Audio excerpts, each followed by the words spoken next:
Apple is scamming you with the 2018 MacBook Pro 15-inch. Yo guys, Jonathan here. Hope you're doing well. I'm excited. I am pumped up, worked up. It's another Apple release, another controversy. This one we might as well dub Throttlegate. But go ahead and kick back, relax, because it's going to be interesting to say the least. So by now I'm sure you've seen the wave of videos hit the internet. Lock up your kids because the Core i9 MacBook Pro is here. Your Core i9 may throttle itself to the same performance as the 8750H, but hey, we gave you a Core i9, and doesn't your laptop look really pretty? And it's thermal throttling down to 2.3, 2.9, 2.3, 2.9. That's insane. This means that the throttling could be even more severe and further close the gap between an i7 and an i9 MacBook Pro. So there was one video in particular from Mr. Dave 2D. He's a great friend, even better human being, and there was so much truth in that video, so many things I agree with, but the overall outcome of that video I think was a little skewed.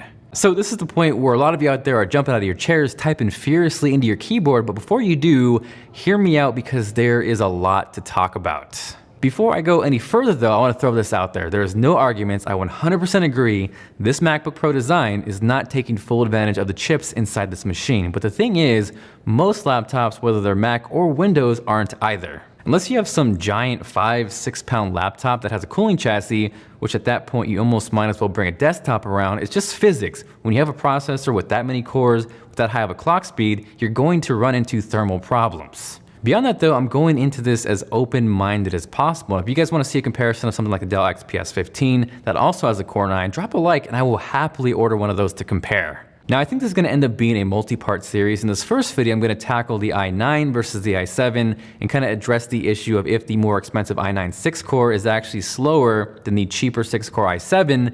And spoiler alert, it's not. Now before I jump into my test, just to quickly explain why I think Dave's video was a little skewed, is the main test he used was honestly the perfect recipe to completely cripple your computer. He took 5K red raw footage, which will eat your computer alive, brought that into Premiere Pro, which isn't optimized to begin with, and then exported that into a 4K H.264 file. Now I think the best way I could paint a picture with that is this is your shiny new MacBook Pro, and this is red raw footage in Premiere Pro. So there was an interesting article from John Poole, the creator of Geekbench, where he talks about applications like Premiere Pro using both the CPU and the GPU, and if the GPU is starting to tax out and heat up, that could actually lead to bottlenecking of the CPU. Again, yes, the MacBook Pro could 100% use a better thermal design to take advantage of the power inside, but in this case, it's more of a story of Premiere Pro being terribly optimized that is leading towards more bottlenecking. Again, before you freak out, please, please, please, please watch this video thoroughly. I spent the last 2 days testing, and more testing, trying to make this as diverse and open as possible, using everything from Lightroom to Premiere Pro to Final Cut Pro 10, DaVinci Resolve, Handbrake, transcoding into HEVC, and then using everything from a Sony a7 III all the way up to an Arri Alexa Mini. For this round of tests, again, these are both 6-core MacBook Pros. It is the most expensive i9 processor against the baseline 2.2 GHz i7. Both machines were plugged into power at all times, and then all projects and files were run off an external OWC Thunderblade V4 SSD. Also, for the one guy out there that's gonna flip out and say, that's not fair, why didn't you run the projects off the internal MacBook Pro SSDs? That would be the most even way to do it. But if you ever dealt with large files, especially if you use a baseline MacBook Pro with 256 GB of flash storage, that is nowhere near enough space to run all these files, so this is the fairest possible way to do that. So for the first round of tests, we are looking at Adobe Lightroom Classic CC, which is pretty much the go-to editing application for photos. For this particular test, I actually linked up with Mr. Tyler Stallman. He's a great photographer, super talented creator, and he actually hooked me up with 100 megapixel Hasselblad RAW photos, which is crazy. For the first test, I imported 50 of those photos and built a 1x1 preview, and the Core i9 MacBook was about a minute faster than the baseline MacBook Pro. From there, I then took those 50 raw photos, applied a creative look, and then exported those into JPEG, and again, the Core i9 MacBook Pro was about a minute faster. Now, the general consensus or reaction to those results that I've seen on Twitter is, ooh, big deal, I saved a whole minute. Is that really worth $300 or $400? And to that, I say grab a dictionary and look up extrapolation. Next up from there is Adobe Premiere Pro CC, and again, I wanted to make this as diverse as possible because not only does the program matter, the camera as well as the codec plays a factor as well. First up, I took 4K Arri Alexa Mini ProRes footage, dropped that into a 4K timeline, and then bounced that into a 4K H.264 file. In this case, the Core i9 MacBook Pro was about 2 minutes faster. And I think the big thing here is the codec is super efficient. So if you shoot video and you can shoot ProRes, it is much, much easier on your computer. From there, next up is 5K Red RAW footage, which is very similar to Dave 2D's test. It's extremely, extremely taxing on the computer, so I 100%, no argument, saw thermal throttling here. But what I did was take that 5K footage, drop it in a 4K timeline, and then export that into a 4K H.264 file. This test took forever.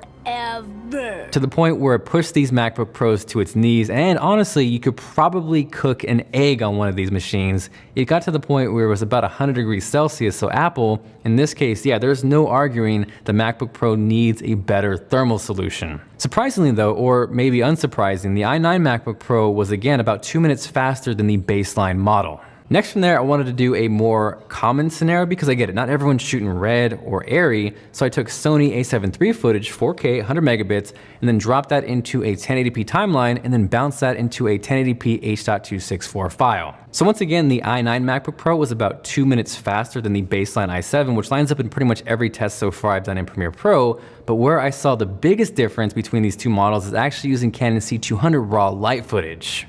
Now, big shout out to Mondo Bytes for sending this footage over so I can really make these rounds of tests diverse. He actually did a really interesting video on his iMac Pro versus a decked out custom built PC, so I'll drop a link down below. Make sure you guys check that out. But yeah, with the i9 MacBook Pro, it was about 10 minutes faster than the baseline i7 model, which in this case is a huge difference. Next from there, it's time to jump over to Final Cut Pro 10. And the theme you'll see with this is, it is so much faster than Premiere Pro, it's not even funny at this point. I do want to state with these Final Cut Pro tests, I did leave background rendering off, so these timelines were completely unrendered as I exported because that's going to give us the truest representation of how these machines actually work. That also means if these timelines were rendered, the exports would be even faster, but as you'll see, even with background rendering off, the exports are crazy fast. So first up is that Arri Alexa Mini 4K ProRes footage, pretty much an identical timeline to what I used in Premiere Pro. The only difference is in Final Cut Pro, with background rendering off, it still exported these in the 2-minute realm. Now, because ProRes is so efficient, you're not really needing a ton of processing power. So if you edit natively in ProRes and don't need a transcode, there might not be a huge reason to go to i9, but it's still faster nonetheless. Next from there, I took that 5K Red RAW footage, about 5 minutes of that, and then exported that into ProRes 422. Again, much faster than Premiere Pro, but the big difference here is the i9 was actually about 3 minutes faster, which is more of a big deal. Next up from there is Sony a7 III footage. Again, this is 4K, 100 megabit, dropped into a 1080p timeline, and then exported into a 1080p H.264 file. Once again, the i9 is definitely faster than the baseline i7 MacBook Pro, but it depends how much you need that speed. So if you shoot a lot of a7 footage, and maybe that isn't super tempting to you, then I would honestly stay with the i7 because it's gonna perform great with tasks like that. Next from there in Final Cut Pro 10, jumping back to the Canon C200 RAW light footage where we saw exports in Premiere Pro of 28 and 38 minutes, we saw export speeds of 9 minutes and 7 minutes on these MacBook Pros. Again here, the i9 is the faster machine, and for the most part that kind of seems to be the going rate, about 1 to 3 minutes of performance difference.